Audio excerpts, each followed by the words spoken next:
आप मेरे साथ एक तस्वीर देख रहे हैं। इस तस्वीर में पाकिस्तानी युद्धपोत है और ये युद्धपोत अपने नेवल चीफ के साथ बांग्लादेश पहुंचा है। पाकिस्तान के द्वारा बांग्लादेश में जिस तरह से इन दिनों मेल मिलाप किया जा रहा है या फिर बांग्लादेश को इस तरह तवज्जो दी जा रही है आफ्टर सत्ता परिवर्तन, क्योंकि जब से शेख हसीना हटी हैं और मोहम्मद यूनुस आए हैं, तब से ये दिन प्रतिदिन भारत के लिए चिंता का विषय बनता चला जा रहा है।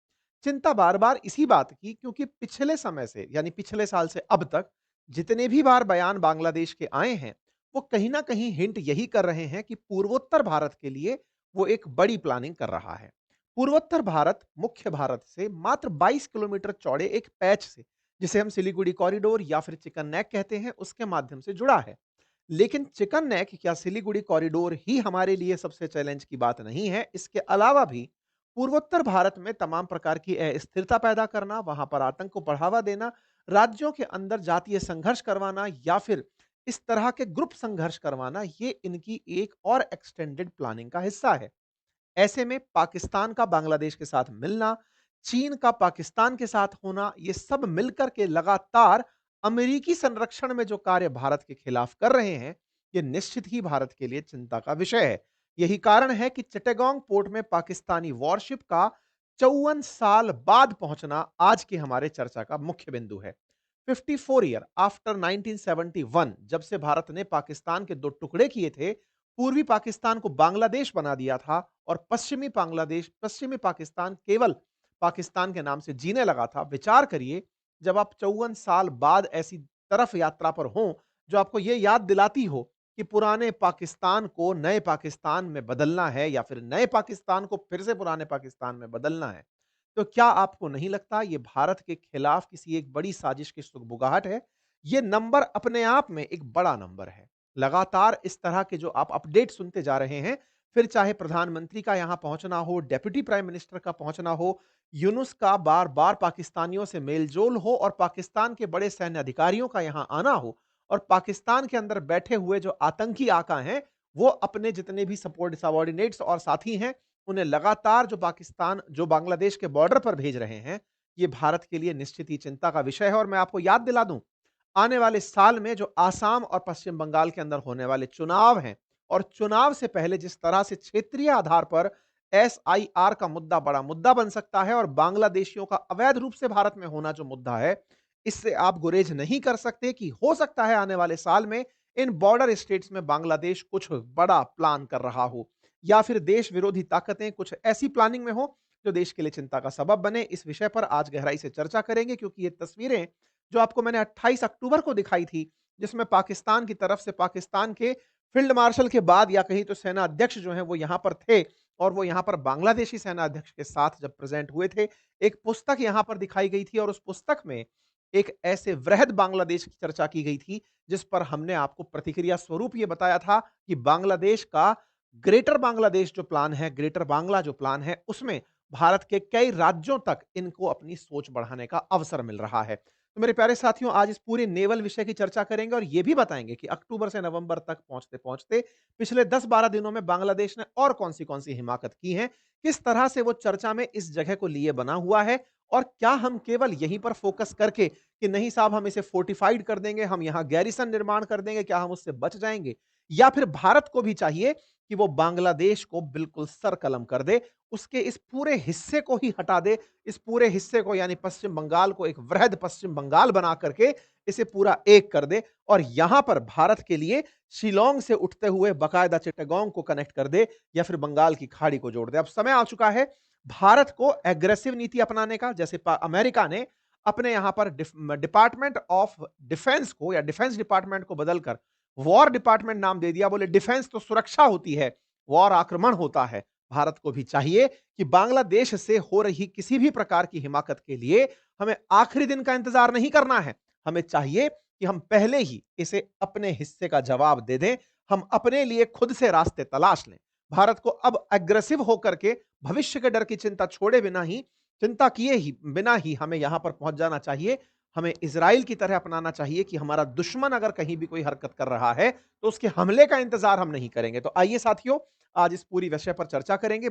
कमेंट बॉक्स में हमने अपना एप्लीकेशन का लिंक लगाया हुआ है। साथियों, 1971 में युद्ध में जब पहली बार पाकिस्तान का एक युद्धपोत बांग्लादेश पहुंच रहा हो, तो ये भारत के लिए अपने आप में एक चर्चा का विषय बन जाता है। मैं आपको बताऊं कि शनिवार को पाकिस्तानी वॉरशिप जिसका नाम पीएनएस सैफ है, वो बंगाल की खाड़ी में चटगांव बंदरगाह पर पहुंचता है। ये जहाज 4 दिन की एक सद्भावना विजिट पर यहां आया है। इसका उद्देश्य बताया गया है कि 2 देशों के बीच में मित्रता बढ़िया करेगा। अब आप सोचें, कराची से चलते-चलते ये देश बांग्लादेश तक पहुंचा है। यहां से लेकर के यहां तक हजारों किलोमीटर की दूरी इसने केवल फ्रेंडशिप में की है। ये फ्रेंडशिप से ज्यादा सिंबॉलिक यात्रा है। सिंबॉलिक का मतलब हुआ कि ये बताने का प्रयास कि सुन लो भारत वालों, तुमने भले ही हमें तोड़ा हो, अब हम तुम्हें तोड़ने के लिए कुछ प्लान कर रहे हैं। देखिए, पाकिस्तान का बहुत प्रयास रहा। पहले पंजाब के ऊपर उन्होंने खूब ट्राई किया। पंजाब के अंदर आतंक को पनपाया। खालिस्तान नामक जो एक अलग स्थान की मांग करने के लिए पाकिस्तान में पंजाब के अंदर जो एक्सट्रीमिज्म पनपाया गया। अपने जम्मू कश्मीर के अंदर जिस तरह से इन्होंने लोकल आतंक को हवा देने का प्रयास किया।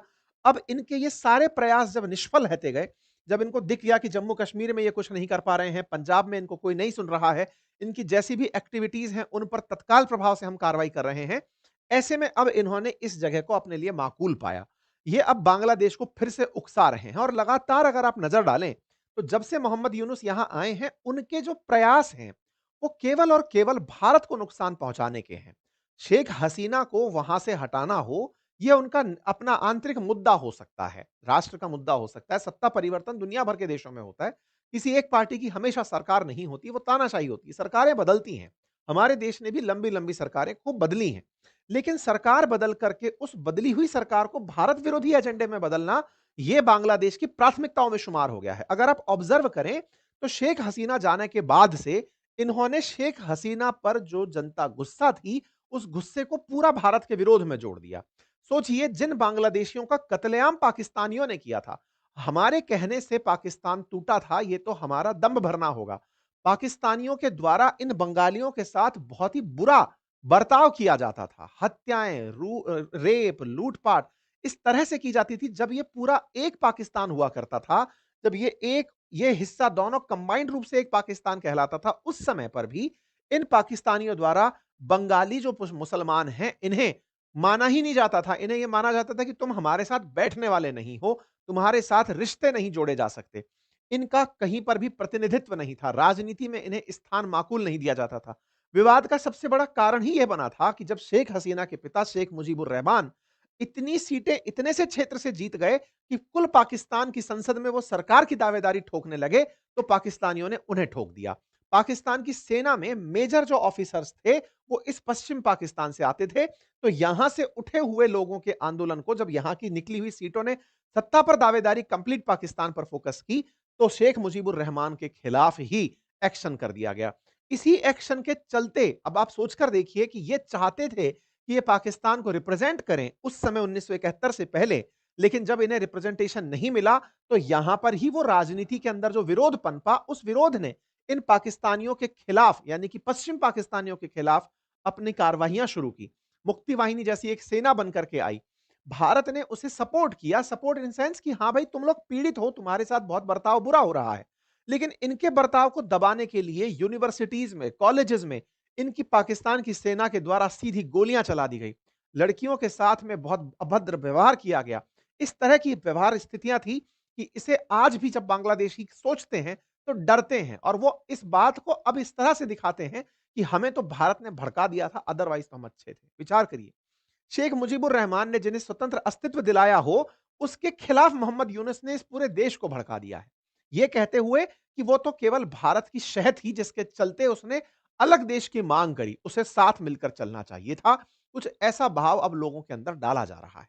और तो और, हम जब भारत इस तरह की बातें करते हैं, क्योंकि यूट्यूब सीमाओं से बाहर भी देखा जाता है, अपने वीडियोस को भी पाकिस्तान में, बांग्लादेश में लोग देखते हैं, तो वहां के लोगों को यह समझा दिया जाता है कि भारत से एक फेक प्रोपेगेंडा फैलाया जा रहा है, जिसके हमारे पास सारे तर्क हैं। जिसके पास अब ये जहाज पहुंचना, ये कोई फेक न्यूज़ है? ये जहाज 54 साल बाद पहुंच रहा है, क्या ये इसमें झूठ है? लेकिन पाकिस्तानियों के द्वारा इन बांग्लादेशियों को यह समझा दिया गया है कि ये तो भारत झूठ फैलाता है जी। आपके यहां पर इतनी सारी घटनाएं 1971 के बाद हो रही हैं, वो सच है। उस सच को हम बताते हैं तो कहते हैं ये झूठ बोल रहे हैं। आप सोचिए, फेक न्यूज़ शब्द बिल्कुल इस तरह से टिका दिया गया कि ये फेक न्यूज़ है, भारत के तो 200 चैनल एक बार में ही झूठ बोलना शुरू करते हैं। खैर जो भी है, हमें तो अपने डिफेंस से मतलब है, ना तो पहले हम इनके सगे थे, ना आज हम इनके सगे दिख रहे हैं। ऐसा क्यों? क्योंकि हमारे लिए तो 1971 तक ये भी पाकिस्तान ही था और 1971 तक जब ये पाकिस्तान था, तो भारत के विभाजन से ही बना था। यानी कि यहां पर मार-काटें हुई थी, तभी एक अलग हिस्सा निकाला गया था कि चलो, तुम पाकिस्तान बन जाओ। आज ये फिर से पाकिस्तान बनने पर भी जाता है, तो भी हमारे लिए तो एक तरफ पाकिस्तान है, दूसरी तरफ भी पाकिस्तान है। लेकिन मुद्दा ये है कि अब हमारा स्टेक पर क्या लगा है? हमारा स्टेक पर लगा है हमारा पूर्वोत्तर भारत। पूर्वोत्तर भारत में अस्थिरता बड़ा विषय रहा है। मणिपुर में हुई अस्थिरता लंबे समय तक सुर्खी रही है, राष्ट्रीय मुद्दा रहा है। ऐसे में चाहे मणिपुर हो, नागालैंड हो, अरुणाचल प्रदेश हो, आसाम हो, आने वाले समय में क्या ये करीब होकर के इस क्षेत्र को चुनौती देंगे? यही कारण सबसे बड़ी चिंता का कारण है। आप सभी जानते हैं कि पाकिस्तान से अगर बांग्लादेश तक की यात्रा की जा रही है, तो वो पूरा भारत को सामने-सामने घूम करके की जा रही है। इस पूरे के क्षेत्र को घुमाने के लिए इन्होंने अपना एक युद्धपोत भेजा है, जो युद्धपोत 7400 किलोमीटर एक बार में चल सकता है। मतलब समुद्री सीमा के बराबर इन्होंने यात्रा कराने वाला एक युद्धपोत यहां पर भेजा है। इसका नाम है पीएनएस सैफ। 2008 में यह आया था। इसे चाइना वालों ने बनाया था। चाइना की दया से ये पाकिस्तानी आज भी इसे चला रहे हैं। इसमें तमाम प्रकार के हथियार हैं। चाहे इसमें टॉर्पीडो लॉन्च करने की जो लॉन्चर हो वो इसके अंदर है। इसमें सिस्टम इंस्टॉल्ड है जो कि अपने आप में अवेयरनेस के काम आते हैं। इसके अंदर eagle strike guided missile installed है। उद्देश्य केवल इसका यह है कि यह बताना कि युद्धपोत पाकिस्तानी है और वो बांग्लादेश की सीमाओं में जा रहा है। इंटरेस्टिंग बात सुनिए। इसको चलाने वाले जो कैप्टन है वो सुजात अब्बास राजा हैं। लेकिन जब ये बांग्लादेश की टेरिटरी में पहुंचता है, तो बांग्लादेश का बांग्लादेश स्वाधीन होता एक जहाज इसे लेने जाता है, एस्कॉर्ट करने जाता है। बांग्लादेश के पानी में एस्कॉर्ट करने जाता है। इसका भव्य वेलकम किया जाता है। जहाज को जब नेवल स्टेशन पर डॉक किया जाता है, तो यहां की नेवी स्कूल के बांग्लादेश नेवी स्कूल के बच्चों के हाथ में इस तरह के फ्लैग पहुंचा दिए जाते हैं कि उसका वेलकम करिए कि इतने समय बाद में हमारे देश के अंदर पाकिस्तान का युद्धपोत आ रहा है। यह रहा पीएनएस सैफ। इसका भव्य वेलकम बांग्लादेशी नेवी के द्वारा किया जाता है। बांग्लादेशी नेवी इसको 4 दिन का एक गुडविल विजिट कंसीडर करती है। इतना ही नहीं, जब ये यहां पर पहुंचता है तो इसके साथ-साथ ही पाकिस्तान की जो नेवी चीफ हैं, वो भी यहां पर पहुंचते हैं और इनका स्वागत यहां पर किया जाता है। पाकिस्तान के नेवी चीफ हैं एडमिरल नाविद अशरफ, वो भी बांग्लादेश पहुंचते हैं इस जहाज के साथ-साथ। आप सोचिए, युद्धपोत आया है, साथ में बांग्लादेश के अंदर पाकिस्तानी नेवी चीफ भी आया है। पाकिस्तान का नेवी चीफ का भी इस तरह का यह दौरा अपने आप में यूनिक दौरा है। 1954 के बाद में इस तरह की जो एंट्री है, क्या यह आपको लगता है कि यह केवल और केवल एक तरह का गुडविल जेस्चर है? जी नहीं, ये कतई गुडविल जेस्चर नहीं है। अगर आप कबूतर की तरह आंख बंद करके बैठते हैं, तो बस ये एक बार के लिए आंख बंद करके बैठना हो सकता है और भारत को अब डिफेंसिव होने की जरूरत नहीं है। इस बात के इंतजार में बैठने की जरूरत नहीं है कि बांग्लादेश जब कुछ करेगा तब कुछ करेंगे। नहीं, देश को तोड़ने के लिए अब उसके पास इतनी सामर्थ्य नहीं है कि वो वहां से हमला हमारे पास करेगा। नहीं, लेकिन लेकिन जो हमारे पोरस बॉर्डर्स हैं, वहां से जो अवैध बांग्लादेशी घुसपैठिए हमारे देश में घुसते हैं और घुसकर हमारे देश के अंदर जिस तरह के दंगे फसाद भड़काए जा सकते हैं, जिस तरह से हमारे क्षेत्रीय भारत के साथ जो आसाम और पश्चिम बंगाल वाले जो क्षेत्र सीमा साझा करते हैं, पूर्वोत्तर भारत के जो क्षेत्र बांग्लादेश से सीमा साझा करते हैं, उन क्षेत्रों में भविष्य के अंदर अस्थिरता का इनका एक लॉन्ग प्लान हो सकता है और वो दिन भी दूर नहीं, जब ये सब मिलकर के चीन के समर्थन से पाकिस्तान और बांग्लादेश बदला लेने के लिए भारत के सिलीगुड़ी कॉरिडोर पर कोई एक भीषण हमला प्लान करें। हमारी तमाम तैयारियों के बावजूद भी अगर यहां पर एक बहुत बड़ी सेना बांग्लादेश की और पाकिस्तान की एकत्र होकर ऐसा कुछ प्लान करती है, तो यह हमारे लिए फिर से एक डिफेंसिव वॉर होगा। एग्रेसिव रहने के लिए हम क्या कर सकते हैं, यह सोचने की आवश्यकता होगी। खैर, फिलहाल के लिए इनके नेवी चीफ को बुला करके शिखा अनिर्बन करके एक जगह वहां ले जाया गया। ये बिल्कुल वो जगह है जैसे भारत के अंदर राजघाट ले जाया जाता है। बिल्कुल वैसे ही यहां पर 1971 के अंदर जो लोग मरे थे, उनकी याद में इन लोगों को यहां पर पाकिस्तानियों को ले जाया गया। ये वही पाकिस्तानी हैं जिन्होंने कभी सरेंडर किया था भारत की सेना के सामने, लेकिन अब इन्हें यहां ले जाकर याद दिला रहे हैं कि कोई बात नहीं, होता रहता है बड़े-बड़े देशों में छोटी-छोटी हरकतें। भाई साहब, यहां पर तो ये छोटे देश हैं और बिल्कुल ही चिंदी हरकतें कर रहे हैं। बांग्लादेशियों का सेंस खत्म हो गया है। सोचने वाली बात यह है कि इन बांग्लादेशियों ने जिस तरह से आज भारत के विरोध में पाकिस्तान के साथ फिर से ये जो गुडविल जेस्चर खेलना शुरू किया है, ये गुडविल जेस्चर ना केवल बांग्लादेशियों के लिए एक महंगा सौदा होगा, बल्कि ये भारत के लिए एक बड़ा कारण बनेगा कि हम बांग्लादेश के खिलाफ सख्त हो जाएं। बांग्लादेशियों को ये देश में रहते हुए समझना होगा कि भारत के साथ में उसकी ये जो हरकत है, ये कितना ज्यादा अस्थिरता क्षेत्रीय स्तर पर लेकर आ सकती है। आप देखें, इनके साथ में बैठे हुए तमाम अधिकारियों को देखें, बांग्लादेश के द्वारा जारी किया गया एक वीडियो जिसमें वो दिखा रही है कि उनकी सेना बहुत ही आक्रामक शैली में काम करने के लिए तैयार है। मतलब ये सेना के द्वारा जो वीडियोस प्रस्तुत किए जा रहे हैं, उसका उद्देश्य ये है कि देखो देश वालों, हम लोग युद्ध की तरफ आगे बढ़ रहे हैं। ये मोहम्मद यूनुस जो अपने आप को बताता है कि मैं नोबेल प्राप्त किया हुआ व्यक्ति हूं, अर्थशास्त्री हूं, लेकिन सही मायने में इसके पीछे एक बड़ा खेल चल रहा है। इसके खेल के समर्थन में पाकिस्तान है, और पाकिस्तान के साथ साथ मैं आपको फिर से याद दिला दूं, जब शेख हसीना हटी थी तो उसके पीछे हमने एक कारण आपको बताया था, बाइडेन सरकार और बाइडेन के द्वारा जिस तरह से जॉर्ज सोरोस की मदद से, पाकिस्तान की मदद से इस जगह की सत्ता परिवर्तन की गई थी, क्योंकि अल्टीमेटली बांग्लादेश में सेंट मार्टिन आइलैंड चाहिए था, उसके लिए उन्होंने सत्ता बदलवा दी। अब ये जो सत्ता बदली, उसके लिए इन्होंने इन्हें हथियार बनाया है, क्योंकि शहबाज शरीफ को भी सत्ता में बिठाने वाली अमेरिकी सरकारें ही थी। इमरान खान को जेल में डालना, क्योंकि इमरान खान ने उस समय पर रशिया प्रेम दिखा दिया था, उसकी कीमत उसे जेल में आज तक चुकानी पड़ रही है। बाइडेन की अनुशंसा पर यह व्यक्ति प्रधानमंत्री पाकिस्तान बनते हैं। आसिम मुनीर उस समय पर यहां पर अब सेना अध्यक्ष तक बन जाते हैं, अब फील्ड मार्शल बना दिए जाते हैं, और उन्हीं को साथ में लेकर के अब पाकिस्तान के अंदर अमेरिका अपना एजेंडा चलाते चलाते बांग्लादेश में भी पहुंच गया है। बांग्लादेश के अंदर अब आप जिस तरह के परिवर्तन होते देख रहे हैं, ये सारी तस्वीरें बयान कर रही हैं कि पीएम का हो, डिप्टी पीएम का हो, इन सब का मिलना, इनके साथ में तमाम प्रकार की डिप्लोमेसी का साझा होना, सेना अध्यक्ष का मिलना, ये सारी तस्वीरें हैं, और इनके इरादे इनकी पुस्तकों में ग्रेटर बांग्लादेश के दिखाई पड़ते हैं कि इन्हें बांग्लादेश को विस्तृत रूप तक ले जाना है। निश्चित ही ये जिस चीज को ट्राई कर रहे हैं वो खतरनाक है। ग्रेटर बांग्लादेश के विषय पर हमने ऑलरेडी एक सेशन किया था। मैं अगर इसी साल में हुई इनकी हरकतें गिनाऊं, तो चाहे बांग्लादेशी लेफ्टिनेंट का पाकिस्तान दौरा हो, पहली बार सीधा व्यापार हो, विदेश विदेश मंत्री का बांग्लादेश पहुंचना हो, मोहम्मद यूनुस और इशाक डार के बीच में न्यूयॉर्क में फिर सितंबर में हुई बातचीत हो, दूसरे नंबर के आर्मी जनरल शाहिर शमशार मिर्जा का बांग्लादेश आना हो, और अभी बढ़ाते बढ़ाते दोनों के बीच में ट्रेनिंग एक्सचेंज करना हो, ये लगातार इनके बीच की करीबियां हैं जिन्हें हम अपने सेशंस में कवर करते आ रहे हैं। अब एक और बात देखिए, नेवी चीफ का आना हो गया, समझ में आया। अभी 1-2 दिन पहले की खबर और निकल कर आती है, जिसमें बात निकलती है कि बांग्लादेश ने अभी अपना एक air defence radar system chicken neck के बगल में लगाने का प्लान किया है। अब ये क्या कहानी है? देखिए मैं आपको समझाता हूं।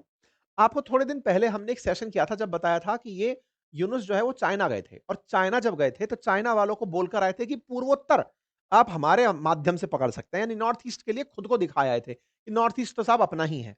और उस समय पर ये चाइना से एक डील करके आए थे, और वो डील थी कि लाल मोनिर हाट करके जो एयरबेस है ना, जो वर्ल्ड वॉर में ब्रिटिशर्स के द्वारा यूज किया था, आप उसे रिवाइव कर दो, और उसे रिवाइव करने में आप हमारी मदद करो, ये हम चाइना को ऑफर कर सकते हैं। अब ये लाल मोनिर हाट की क्या कहानी है वो देखो। देखो, ये बांग्लादेश का मैप आप देख रहे हैं। पश्चिम बंगाल का ये जो हिस्सा है ना, जिसे हम सिलीगुड़ी कॉरिडोर के नाम से जानते हैं, ये सिलीगुड़ी कॉरिडोर की जो विड्थ है, ये 22 किलोमीटर की है। इसके बाद में अब जब आप इस रास्ते को देख रहे हैं तो समझिएगा लाल मोनिर हाट कहां है। देखिए, लाल मोनिर हाट भारत की सीमा के पास बिल्कुल एक सटा हुआ एयरबेस है। ये भारत से मात्र 15 किलोमीटर की दूरी पर है, और मैं बताऊं, एयरबेस का 15 किलोमीटर दूर होना समझिए कि दूर ही नहीं है, मतलब समझिए कि वो एयरबेस बिल्कुल बॉर्डर पर ही बना हुआ है। भारत ने जब बांग्लादेश में भारत के पक्ष की सरकारें थी, तो लाल मोनिर हाट को अपनी सहूलियत के लिए इनसे कहा था कि देखो यार, मित्रता में अब तुम्हारे लिए ये क्षेत्र हमारे काम का तो नहीं है, क्योंकि हम दोनों तो झगड़ने वाले हैं नहीं। हम तो बांग्लादेश बनाने वाले देश हैं, हम चाहते तो तुम पर पहले ही कब्जा कर लेते। भाई, जिस समय बांग्लादेश में अनरेस्ट चल रहा था, पूर्वी पाकिस्तान टूटकर अलग हुआ, पूर्वी पाकिस्तान जब पाकिस्तान के साथ गया था, तब तो बात अलग थी। लेकिन 1971 में जब हमने तुम्हें बांग्लादेश बनाया, हम चाहते तो उस समय भी हमारा क्षेत्र बड़ा कर लेते। मैं मानता हूं कि 1971 में भारत से एक बड़ी भूल हुई। भूल ये नहीं कि हमने पाकिस्तान को तोड़ा, भूल हमसे ये हुई कि हमने उस समय पर अपना चिकन कॉरिडोर बड़ा नहीं किया। हम उसी समय इनके साथ में सहायता करने के नाम पर अपने लिए कुछ रास्ते पहले ही तैयार कर लेते। हम बांग्लादेश का एक बड़ा हिस्सा अगर अपने साथ लेने में कामयाब होते, जिसके माध्यम से पूर्वोत्तर भारत में हमारी पकड़ बहुत अच्छी होती, और हम उस समय पर ही बंगाल की खाड़ी में पूर्वोत्तर भारत से एक सीधा गलियारा मांग लेते, या फिर हम एक्सचेंज में कि मदद के विरुद्ध में हम ये चाहते हैं तो ये निश्चित ही आज हमें दिक्कत नहीं देता। ये हमारी दूरदर्शिता के अंदर संभवतया उस समय की नज़दीकियाँ नहीं रही होंगी, हमारे दूरदर्शी होने में शायद कुछ कमी रही होगी।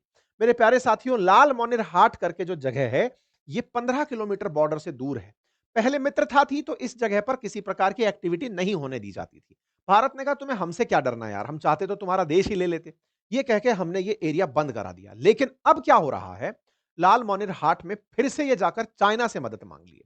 चाइना मदद डायरेक्ट भेजेगा नहीं क्योंकि उसे भारत को साध के चलना है। वो पाकिस्तान के माध्यम से ही भारत विरोधी हरकतें कराता है।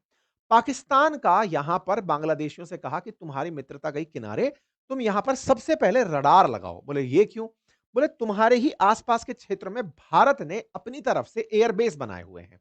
ये बात सच है, भारत पश्चिम बंगाल में, आसाम में अपनी तरफ से एयरफोर्स को तैनात रखता है क्योंकि हमें चाइना को काउंटर करना है। ऐसे में जब हमने अपनी तैनाती की है तो बोले पहले उनकी स्थिति पता चले, इसके लिए तुम लोग यहाँ रडार लगाओ। तो यहाँ पर लालमोनिर हाट की खबर है 2 दिन पहले की साथियों, और वो खबर ये है कि यहाँ पर चिकन कॉरिडोर के पास में ही ये वो लगा रहे हैं, रडार सिस्टम लगा रहे हैं। नंबर 1 बात, ये क्या छोटी बात है? नहीं साहब, इससे भी बड़ी एक बात और है। ये पूरी तरह से एयरबेस लगभग काम के बिना हो चुका था। यहाँ पर हैंगर बनाया जा रहा है कम से कम 14 एयरक्राफ्ट के खड़े होने का। अर्थात यहाँ पर एक तरह से जैसे बस स्टैंड में बस के लिए कैनोपी लगाते हैं, ऐसे ही हवाई जहाज को खड़ा करने के लिए हवाई जहाज का पूरा रनवे, हवाई जहाज सुरक्षित खड़ा खड़ा रहे उसके लिए हैंगर्स, उनके फ्यूलिंग स्टेशंस, उनके लिए पूरी ऑपरेशनल जगह तैयार की जा रही है। ये खबर साथियों यहाँ पर निकल कर आ रही है। ये खबर का बहुत ही गहरा असर है। 10 से 12 अगर यहाँ फाइटर एयरक्राफ्ट खड़े होते हैं, तो ये निश्चित ही भारत के लिए चिंता है। अब आप पूछेंगे, ये चिंता क्या हमें पहले नहीं दिखाई दी? असल में जिस समय ये शुरुआत में मिलके आए थे ना, कि चाइना से हम लालमोनिर हाट में पैसा लगवाएँगे, उस समय भारत ने इनसे पूछा कि क्या तुम भारत विरोधी हरकत कर रहे हो? तो इन्होंने हमसे इनकार कर दिया। अब आप पूछेंगे ये कैसे पता चला? संसद में सरकार से ये सवाल पूछा गया था 8 अगस्त को, और उस समय सरकार से सवाल पूछा गया था कि क्या बांग्लादेश इस जगह को मिलिट्री पर्पज से यूज करेगा? तो सरकार ने अपने जवाब में कहा था नहीं, उसने हमें अश्योर किया है कि वो इस जगह का उपयोग नहीं करेगा। अब बताओ, क्या हमें बताकर करेगा वो? क्या वो हमें आश्वासन दे चुका है कि हम नहीं करेंगे? भाई जब तक नहीं कर रहा है तब तक नहीं कर रहा है। अचानक अब खबरें आ रही हैं कि वो रडार लगा रहा है, यहाँ पे हैंगर बना रहा है। ये भविष्य के अंदर एक दिन बोल देगा कि साहब मैं कोई आपके गुलाम थोड़ी हूं, मैं तो करूंगा। तो एक तरीके से हम अपने पड़ोस में होती हुई हरकतें देख रहे हैं। अब ऐसे में ये खबर अब निकल कर आ रही है तो ये निश्चित ही भारत को सोचनी होगी। एक और बात मैं आपको बताता हूं। देखिए, पाकिस्तान में 3 तरह से काम होता है। पाकिस्तान में चुनी हुई सरकार है, पाकिस्तान के अंदर सेना है और पाकिस्तान के अंदर आतंकवादी हैं। ये तीनों लोग मिलकर के ही भारत के खिलाफ साजिशें रचते हैं। सेना का काम जो है वो इन दिनों दिख रहा है, नेवी चीफ आ रहा है। सेकंड जो पाकिस्तान की सेना में जो सबसे बड़ा आदमी है वो बांग्लादेश आ चुका है। शहबाज शरीफ मोहम्मद यूनुस से मुलाकात कर चुके हैं। रह कौन गया? आतंकवादी। अब आतंकवादियों की बातें सुन लो। हाफिज सईद को इन लोगों ने दिखावटी रूप से कहीं जेल में पटक रखा है। भारत के अंदर जो कई आतंकी हमलों का जिम्मेदार मास्टरमाइंड है। लेकिन वो जेल में भी अपना पूरा ऑपरेशन चलाता है। अब उसके नुमाइंदे बाहर घूम रहे हैं और वो इन दिनों घूम-घूम कर बयान दे रहे हैं, पाकिस्तानियों को मोटिवेट कर रहे हैं कि सुन लो, आने वाले समय में बढ़िया होने वाला है। ये एक आतंकी है जिसका नाम सैफ है, मोस्ट वांटेड है। ये आतंकी खुलेआम चुनौती दे रहा है और खुलेआम चुनौती दे रहा है कि पहले तक तो हमारे साथ अमेरिका नहीं था, अब हमारे साथ अमेरिका भी है। मतलब ये सब तरह के फैक्टर्स मिलाकर मैं कई बार पाकिस्तान की जब खबरें देखता हूं और पाकिस्तान के जब जन आंदोलन देखता हूं, तो मुझे समझ में आता है कि इनको जियोपॉलिटिक्स में ज्यादा इंटरेस्ट है। पाकिस्तान के ये सब कच्छेधारी जितने भी घूम रहे हैं आपके सामने, ये जितने भी यहां पर आपको दिखाई दे रहे हैं, इनका मतलब अलग ही जो रूप धारण किए हुए घूम रहे लोग हैं, ये सभी कहीं ना कहीं दुनिया में क्या चल रहा है उससे अपडेटेड हैं। ये फिलिस्तीन की बात करता है, कश्मीर की बात करता है, अमेरिका की बात करता है, बांग्लादेश की बात करता है। रीजनल कोई मुद्दा ही नहीं है, क्षेत्रीय कोई बातचीत ही नहीं है। आतंकी बात कर रहे हैं तो भारत को धमकाने की बात कर रहे हैं। मतलब इनके पास में देश के विकास के लिए, इनकी गरीबी और गुर्बत को मिटाने के लिए कोई प्लान नहीं है। केवल सिंपल सा है, इंटरनेशनल मुद्दे पर क्या चल रहा है हम वो करेंगे। ये बात बाकायदा दहाड़-दहाड़ के कह रहा है। अब अमेरिका हमारे साथ है और ऐसे में हमें आगे बढ़ते हुए चलना है। हम बांग्लादेश के अंदर ये कर देंगे और वो कर देंगे। खूब सारी बयानबाजी देता है। एक रिसेंटली भारत के अंदर न्यूज़ चैनल काम करता है, आरटी इंडिया, रशियन टाइम्स है, जो कि रशिया का ही इस तरफ साउथ एशिया के लिए बनी हुई विंग है। उसमें शेख हसीना के समय का ही शेख हसीना का एक बहुत करीबी व्यक्ति इंटरव्यू देता है। ये जगह नहीं बताई गई कि वो कहाँ से इंटरव्यू दे रहा है क्योंकि बहुत ही गुप्त रूप से वो अपने आप को निर्वासित जीवन बिता रहा है। उसने अपना इंटरव्यू दिया और उसने बताया कि कैसे मोहम्मद यूनुस और उनके साथ में उस समय के क्लिंटन, अब ये क्लिंटन क्या है? पूर्व राष्ट्रपति हैं। ये जो बिल क्लिंटन हैं, ये उसी पार्टी से बिलॉन्ग करते हैं जिससे बाइडेन बिलॉन्ग करते थे। बोले मोहम्मद यूनुस के साथ क्लिंटन और बाइडेन का कनेक्ट था और इन्हीं लोगों ने शेख हसीना को हटाने के लिए जॉर्ज सोरोस की मदद से इन तक पैसा पहुंचवाया, आंदोलनों को उकसाया। आंदोलनों के खिलाफ शेख हसीना ने रिटेलिएट किया क्योंकि वो पहचान गई थी कि ये पूरा प्रमोटेड काम है और जनता के गुस्से को इनिशिएट करवाने का काम किया गया और सत्ता परिवर्तन हुआ। ये इंटरव्यू पर उन्होंने ये बात कबूली है कि ये सारा की सारा खेल था। ये पूरा इंटरव्यू की यहाँ पर पूरी डिटेल है, आप चाहें तो जाकर वहाँ उसे देख भी सकते हैं। जिसमें वो ये बात बताते हैं कि ये खेल किस तरह से हुआ था, सेंट मार्टिन की कहानी असल में क्या थी। तो ये सारी बात बाहर निकल कर आती है कि साहब ये तो अमेरिका का पूर्ण प्रस्तावित काम था। तो क्या भारत केवल बैठकर देख रहा है? देखिए, भारत अभी ना केवल डिफेंसिव डिफेंसिव खेल रहा है जिसमें फीलिंग नहीं आ रही है। जैसे अभी जब मैं आपको ये खबर बता रहा हूँ उसी समय एक खबर और आती है कि भारत ने इस चिकन नेक के अंदर 3 गैरिसन सेटअप करने का प्लान किया है। मतलब एक तरह से समझिए कि भारतीय सेना अब यहाँ पर और ज़्यादा अच्छे से निगरानी कर पाएगी। एक बड़ा-सा वॉच करने का एक एरिया समझ लो जहाँ पर सेना के बहुत से लोग होंगे, जो पूरी तरह से घटना पर नियंत्रण बनाए रखने के लिए, क्विक रिस्पॉन्स करने के लिए तैनात रहेंगे। चिकन रैक पर इस तरह का गैरिसन बनाना ऐतिहासिक रूप से रहा है, कि हाँ भाई जब भी कहीं किसी दुश्मन की गतिविधि को नोटिस करना हो तो वहाँ पर आपके पावर स्टेशंस ऐसे हों जहाँ से आप तुरंत एक्शन ले सकें, क्विक रिएक्शन ले सकें। लेकिन हम केवल गैरिसन से काम ना चलाएँ। हालाँकि मैं आपको तैयारियों में बताऊँ तो भारत ने अपनी तरफ से अभी ट्राई शक्ति कॉर्प्स का जो हेडक्वार्टर है, जो कि सुकना नियर सिलीगुड़ी है, वहाँ पर इस पूरे काम को दिया है कि वो कॉरिडोर के डिफेंस के लिए काम करे। लाइव फायर एक्सरसाइज़ेज़ यहाँ पर चल रही हैं, T-90 टैंक यहाँ पर तैनात करके रखे गए हैं। यहाँ पर जो हाशीमारा एयरबेस है वेस्ट बंगाल के अंदर, वो भी पूरी तरह से एरियल सिक्योरिटी को ध्यान में रखने के लिए तैयार है। मिग तैनात है, ब्रह्मोस तैनात है, सब तैनात है, एस-400 तैनात है। तैनाती सब चीज़ की है, लेकिन किस बात की? हम पर हमला होगा तब हम रिएक्ट करेंगे। हालाँकि भारत ने अपनी तैयारी को दिखाने के लिए अभी गुवाहाटी के अंदर आसाम में अपना एयर फोर्स का बाकायदा एयर शो कंडक्ट करवाया है। इंडियन एयर फोर्स ने अपनी 93rd एनिवर्सरी सेलिब्रेट की है और उसके सेलिब्रेशन की तस्वीरें अभी निकल कर आ रही हैं, जिसमें भारतीय सेना यहाँ पर प्रॉपर तरीके से नौसेना जो है वो एयर फोर्स जो हमारी है, वो अपनी तरफ से दिखा रही है कि देखिए सर हम क्या-क्या स्किल्स रखते हैं। लेकिन अल्टीमेटली भारतीय वायुसेना का जो ये साहस है, ये अच्छी बात है कि दुश्मन को डरा के रखने के लिए काम काम करेगा। लेकिन भारत को इस प्रकार की गतिविधियों को होते हुए केवल नहीं देखना चाहिए, अपितु उसके खिलाफ अब कुछ कार्रवाई करना चाहिए। अब देश ये चाहता है। भारतीय एयर फोर्स ने, भारतीय वायुसेना ने अपनी तैयारियों को जिस तरह से दिखाया, वो निश्चित ही दुश्मन के अंदर डर भरेगा कि राफेल इनके पास यहाँ खड़ा है, मिग खड़ा है, एस-400 तैनात है, यहाँ पर हमारी पूरी तैयारियां हैं और हमारी सरकारें पूरी तरह से तैयार हैं, मुस्तैद हैं। लेकिन फिर भी कहीं न कहीं भारतीय इससे ज़्यादा डिमांड करते हैं। बांग्लादेश के अंदर ये जिस तरह की हरकत हो रही है, उसमें भारत का डर होना ज़रूरी है।